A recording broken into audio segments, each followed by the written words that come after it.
இது மகிமை நேரம். ஆண்டவரும் இரட்சகருமாகிய இயேசு கிறிஸ்து நாமத்தினாலே மகிமை டிவி நேயர்களை அன்போடு கூட கிறிஸ்துவுக்களாக வாழ்த்துகிறேன். இந்த 10 நிமிட தெய்வ செய்தி கேட்கும்படியாய் கர்த்தரை ஆயத்தப்படுத்துவாராக.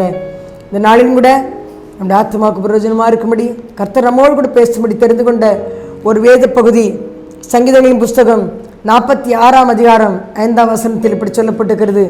தேவன் அது நடுவில் இருக்கிறார், அது அசையாது, அதிகாலையிலே தேவன் அதற்கு சகாயம் பண்ணுவார் என்று சொல்லி. தேவன் அது நடுவில் இருக்கிறார், அது அசையாது, அதிகாலையிலே தேவன் அதற்கு சகாயம் பண்ணுவார் என்று சொல்லி. கர்த்தருடைய சகாயத்தை நாம் பெற்றுக்கொள்ள வேண்டுமானால் கால வேளையிலே பெற்றுக்கொள்ள வேண்டும் என்று சொல்லப்பட்டிருக்கிறது. வேதம் சொல்கிறது, அதிகாலை தேடுகிறவர்கள் என்னை கண்டடைவார்கள். காலைதோறும் கர்த்தருடைய கிருபை புதிதாக இருக்கிறது. ஒவ்வொரு நாளும் உலக மனிதர்களை பார்க்கும் முன்பு, உலக மனிதர்களோடு பேசும் முன்பு கர்த்தரோடு அதிகால வேளையிலே நாம் பேச கற்றுக்கொள்வோம் என்று சொன்னால் நிச்சயமாக அவர் நமக்கு சகாயம் பண்ணுவார். 46ஆம் சங்கீதத்தை வாசிக்கிறோம். பூமி நிலை மாறி போனாலும், மலைகள் நடுச்சமூர்த்தத்தில் சாய்ந்து போனாலும், எவ்வளவு பெரிய பிரச்சனைகள் வாழ்க்கையில் வந்தாலும், எத்தனை போராட்டங்கள் எழுந்தாலும் தேவன் சகாயம் பண்ணும்போது நமக்கு அடைக்கலும் பலனுமாக அவர் இருப்பார் என்று சொல்லி வேதத்தில் நம்ம வாசிக்கிறோம். அந்த சகாயத்தை பெற்றுக்கொள்ள வேண்டும் என்று சொன்னால் அதிகால வேளையிலே அவருடைய முகத்தை தேட வேண்டும். வேதத்தில் அழகாய் சொல்லப்பட்டிருக்கிறது, தேவன் அது நடுவில் இருக்கிறார், அது அசையாது. பூமி நிலை மாறி எப்படி பிரச்சனைகள் வந்தாலும், எத்தனை போராட்டங்கள் எழும்பி வந்தாலும் தேவன் நம் நடுவில் இருக்கும்போது, நம்மோடு கூட இருக்கும்போது நம்ம அசையவே மாட்டோம். கர்த்தர் நம்மை அசைய விடவே மாட்டார். அது நமக்கு சகாயம் பண்ணுவார் என்று சொல்லி பார்க்கிறோம். சகாயம் எப்போ கிடைக்குமா? அதிகாலையில் அதற்கு சகாயம் பண்ணுவாராம். அப்போ அதிகாலையில் கர்த்தர் சகாயத்தை பெற்றுக்கொள்ள வேண்டும் என்று சொன்னால் நம்ம அதிகாலை எழுந்து அவரை தேட வேண்டும். அதிகாலை என்னை தேடுகிறவர்கள் என்னை கண்டடைவார் என்று சொல்லி கர்த்தர் சொன்னாரே. கால வேளையிலே அந்த கிருபை பெற்றுக்கொள்ள முடிய எழும்ப வேண்டும்.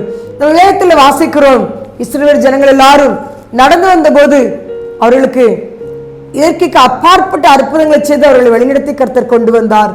வனாந்தரத்தில் வந்தபோது அவர்களுக்கு ஆகாரம் தேவைப்பட்டது. வானத்தின் அப்பமாகிய மன்னாவை அவர்களுக்கு புசிக்க கொடுத்தார். அந்த மன்னா எப்பவும் கிடைக்காது, அதிகால வேளையில் தான் அந்த மன்னா பொழியும் என்று சொல்லி வேதத்தில் வாசிக்கிறோம். அது கால வேளையிலே அந்த பனியோடு பனியாக அந்த மன்னா பெய்திருக்கும்.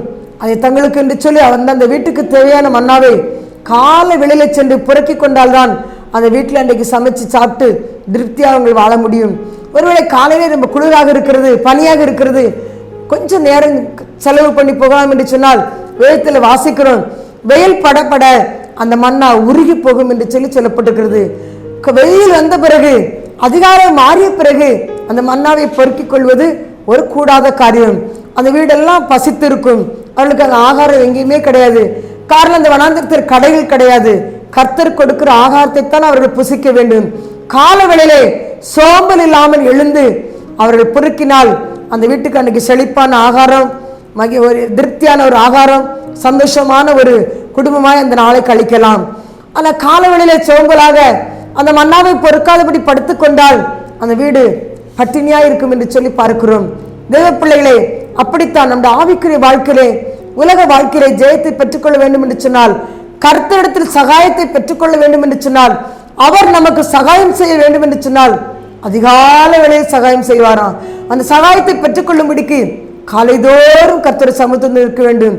நான் இன்னைக்கு எழும்பி உலக சத்தம் நம் காதுகளில் விழும் முன்பு, உலக பறவைகளின் சத்தம் நம்முடைய காதுகளுக்கு கேட்கும் முன்பு அவரை பாடி துதித்து மகிமைப்படுத்தி அவரை ஆராதித்து அவரை சோஸ்தரித்து அவருடைய சகாயத்தை கால வேளையிலே நாம் பெற்றுக்கொண்டால் நிச்சயமாக நாம் பாக்கியவதிகளாக இருப்போம், பாக்கியவான்களாக இருப்போம்.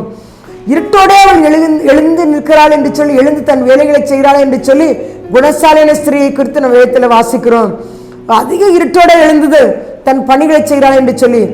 அப்போ நம்ம கர்த்தருடைய சகாயத்தை பெற்றுக்கொள்ள வேண்டும் என்று சொன்னால் நிச்சயமாக கால வேளையிலே நாம் எழுந்து ஆண்டவரை தேடும்போது அவர் கால வேளையிலே நம்முடைய குடும்பத்துக்கு சகாயத்தை தருகிறார் என்று சொல்லி பார்க்கிறோம். தெய்வ பிள்ளைகளின் நாட்களில் நம்முடைய ஆவிக்குரிய வாழ்க்கை ஒரு தீர்மானங்களை எடுப்போம். கால வேளையில முதல் வேலையாக நான் உண்மை தேடுவேன், மோடு பேசுவேன் என்று சொல்லி ஒரு அர்ப்பணம் செய்வோம். ஒரு அருமையான தெய்வ மனிதனை குறித்து நான் இப்படி வாசித்தேன். ஒரு முறை அவர் நல்ல ஒரு உயர் பதவியில் இருந்த ஒரு தெய்வ மனிதன்.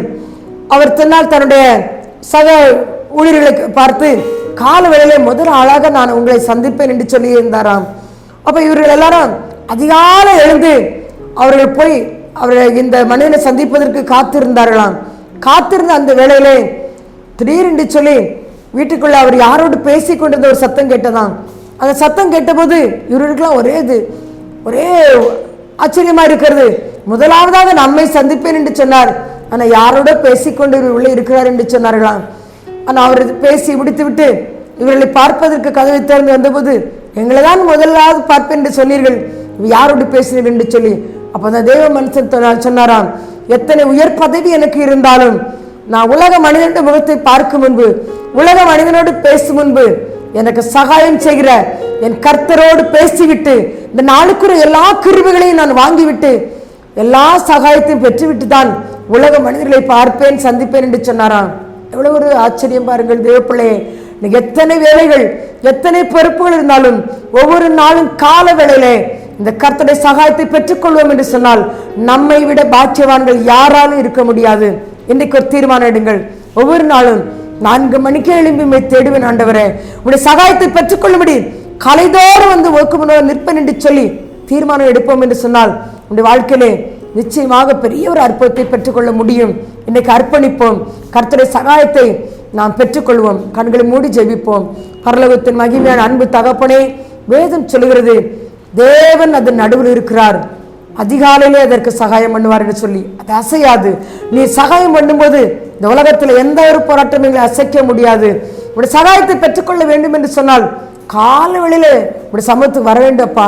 அந்த கிருபை எங்களுக்கு தாங்க, சோம்பலுக்கு இடங்கூடாதபடிக்கு கால வேளையில உம்மை துதிக்க மகிமைப்படுத்த மோடு கூட அந்த சகாயத்தை பெற்றுக்கொள்ள கிருபை தரும்படி ஜெபிக்கிறேன். அப்பா, இந்த வார்த்தையை கேட்கிற ஒவ்வொரு பிள்ளைகளுக்கும் அந்த கிருபையில கட்டளையிடுவீராக. நீர் பேசும், நீர் கிரியை செய்யும் ராஜா. ஒவ்வொரு பிள்ளைகளுக்கும் இந்த சகாயத்தை அனுப்பி கொடும், ஆசீர்வதியும் பொறுப்படும். ஏசு முன் ஜெபிக்க நல்ல பிதாவே, ஆமேன் ஆமேன்.